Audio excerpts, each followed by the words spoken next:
আজি মহাশিৱৰাত্ৰি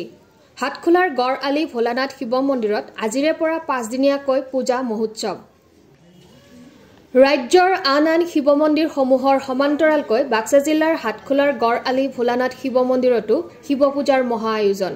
প্ৰতি বছৰৰ দৰে এইবেলিও 5 দিনীয়া বৰ্ণাঢ্য কাৰ্যসূচীৰে আয়োজন কৰা পূজা মহোৎসৱৰ আজি প্ৰথম দিনটোত ৰাতিপুৱাৰে পৰা ভক্তসকলে হাতে হাতে ধূপ দীপ নৈবেদ্য লৈ মহাদেৱৰ আশীষ লোৱা দেখা যায় এক আধ্যাত্মিক পৰিৱেশে বিৰাজ কৰা গড় আলি ভোলানাথ শিৱ মন্দিৰত আয়োজন কৰা পূজা মহোৎসৱৰ এইবেলি প্ৰথমবাৰৰ বাবে আমন্ত্ৰণ কৰা হৈছে তেজপুৰৰ ভাওনা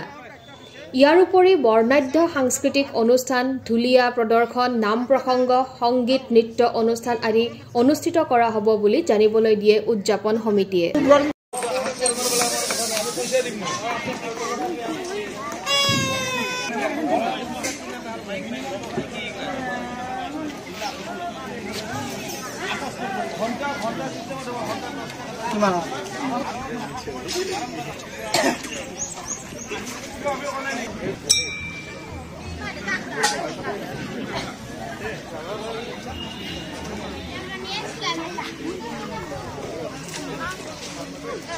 Bueno, pues a mí, no,